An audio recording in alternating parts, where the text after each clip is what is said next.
Good morning, everybody. Good morning. And we appreciate the opportunity to share our story. You know, God has truly been blessing us to be able to go out and tell that story. My wife was just at Mays High School on Thursday morning talking to a bunch of high school students, telling them about her story. So I just thank God for allowing her to have the strength to do that, because like Kyle said, there are some days that, you know, she just really have to overcome and just do what she can to try to make it happen. And so we just thank God for giving her the strength to be able to do that. And so I'm going to let my wife start by telling everybody how we deal with some of the things that we have to deal with when we get through. Well, good morning. Good morning. My name is Wanda Wortham, and this is my better half, Eric Wortham. And as a couple, our life changed August 2013 was a car accident. The car accident left me not being able to walk without a walker. Also, it left me in a deep depression because I wasn't able to work anymore, in chronic pain all day, every day, and just dealing with life itself and not being able to do the things that I was accustomed to doing on a regular basis caused me to go into a deep depression. When all those things occurred, I ended up ODing and I slit my wrist. I ended up having to go into Riverwood Psychiatric Hospital to get some help, which they taught me different coping skills and different methods to use when you're going through different challenges with mental health. Once I was there, I was able to learn different coping skills and able to get connected with a psychiatrist and also a therapist that I see on a regular basis, to make sure that I have all the necessary things that I need in order to continue with my life. As far as the relationship with my husband and I, it was very difficult for us because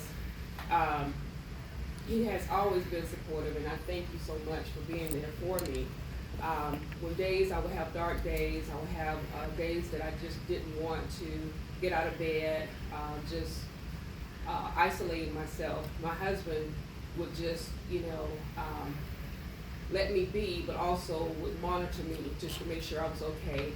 I have a great support system with my family, and I also have two family members that are, my cat and my dog are a support system for me as well.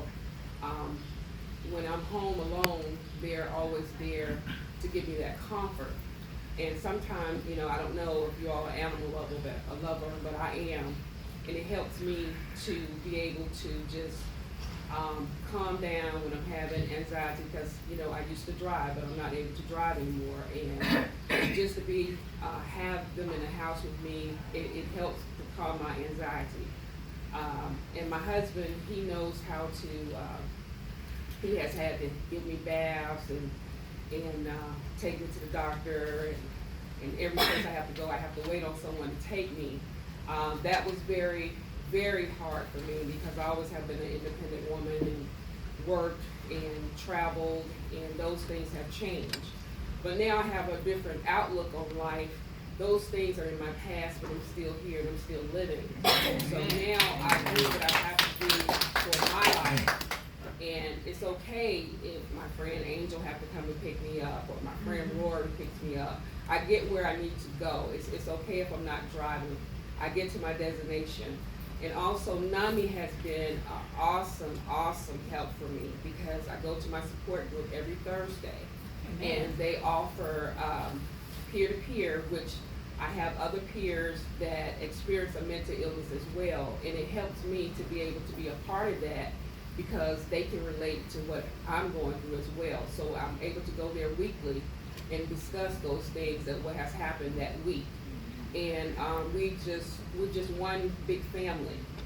And since I have been with NAMI, I also have have my certification with, what is it? Being a certified facilitator, peer-to-peer specialist, also in our own voice presenter.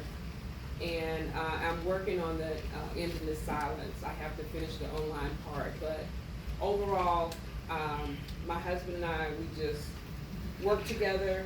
We're very supportive of one another. Our children understand, our grandchildren, we talk to them, they're very helpful. And we just go on with our life where we are. And it does not define who I am because I'm on a walker, because I'm Right. still bored. Amen. Yes, you are.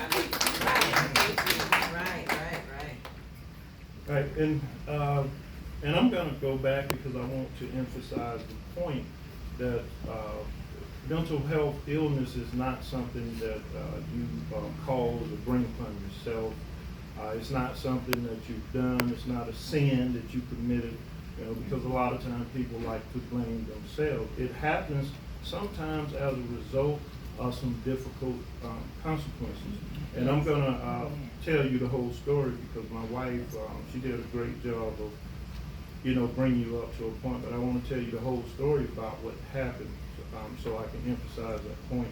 But in, 2013, a lot of great things, happened for us. It was a combination of a lot of years of hard work. I was a basketball coach in high school. My group won the first basketball state championship in Henry County. And, you know, I had just been named the head coach of that same school. We just bought our dream home at the same time. My wife was working, you know, in her passion. She was working with our friend that had a business that was thriving. And so everything, a lot of things was going well during this time. And we were just sitting at the light. The light was red, so we didn't do anything wrong. We were following the law. And somebody just all of a sudden just come up and hit us, and it was on my wife's side. That's why it affected her a lot more. But our life changed overnight. You go from being this person that is able to do whatever you want to do. You can drive, you take care of yourself, you're independent. So all of a sudden, you can't drive a car anymore.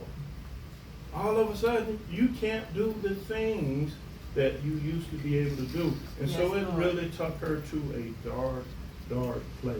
Yes. And I mean, it was just, we had times where, you know, she would say stuff. I don't know why God just kept me here in this situation.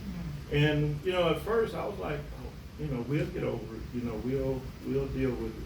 But then it started to get real serious when one day we driving on Interstate 75, and you know I was going like 80 miles per hour. I was speeding, no police officers here, but I was going pretty fast, and she had one of her moments, and she, you know, she tried to open the door to get out, and that's when I knew that it was really, really a serious situation. And later on, the suicide attempt. But for me, I knew that the thing that happens with individuals like that is, number one, you lose hope. Yes. And number two, you feel unvalued. You feel like you can't be successful anymore. And so I knew that I had to do something to help her to realize that she still can impact the lives of other people.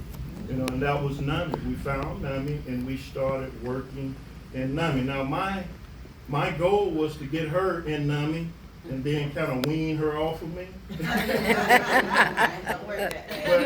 it didn't work that way. But what actually happened is I just started getting more and more involved with NAMI, and they actually made me a spokesperson. So, you know, they send me to a lot of places. Thank you, Lori, back there sitting there. That's our president for the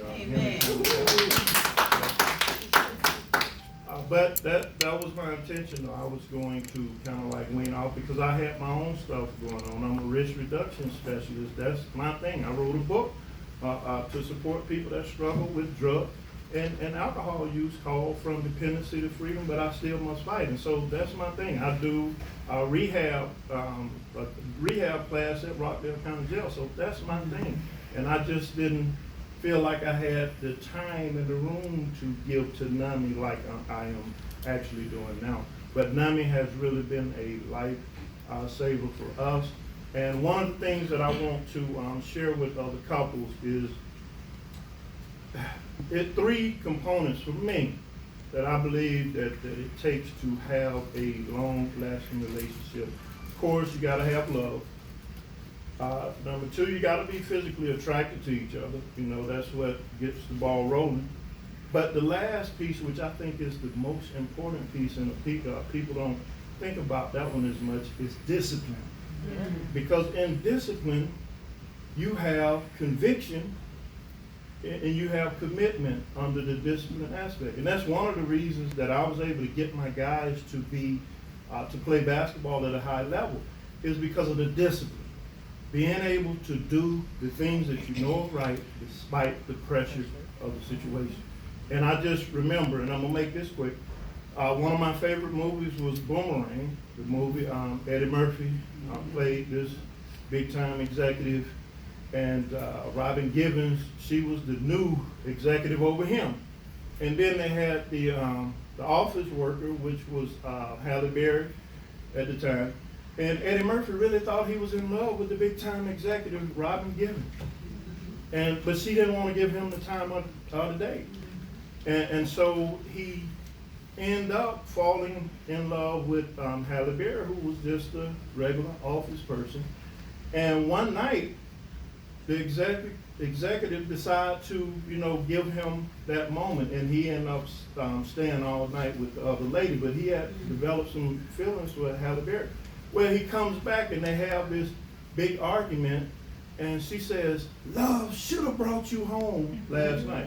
Well, women was like, "Yes! Tell him." But for me, really, it's discipline that should have brought him home last night. Because remember, discipline is being able to do the things that you know are right despite the pressure of the situation. Yes, if it's just love, it'll cave up under the pressure. Okay? If it's the attraction, it can cave up under the pressure. But discipline is conviction. Saying that I know that God made this woman for me. Amen. There's no doubt about it. I'm convicted in that. And so it's my conviction that keeps me right here. I can't go anywhere because I'm convicted, and I know this is the woman that God chose for me. Amen. Okay? And I also have made a commitment to her. And so to me, when people say, "Man, how are you able to do all that and stay there?" And I'm in my mind, I'm saying, how are you not able to do that? Because when you have conviction makes people like Martin Luther King not care about their life for something that they believe in. Amen. And that's so, to me, being disciplined is the thing that keeps us there. And the last thing is we have fun together. We still go places. We still go places. And I tell people, we take that walker, we'll go up in the club with that walker right there. Because we still have to enjoy each other. We still have to have fun. Yes. Amen.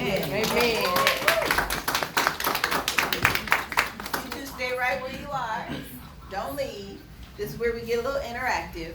I ain't calling nobody out, but I need the last row to come and have a seat with you guys. And that's that. Yep, you last row. And y'all will have 5-10 minutes to talk, share information, ask questions. If you need a hug, just wave. I'm the hugger. And I need the second row to come over and introduce yourselves to Heather and April. This gives y'all a chance to interact with them. But hey, sweetheart, let's see. It's another outfit I'm keeping with me. And Bartia is gonna start.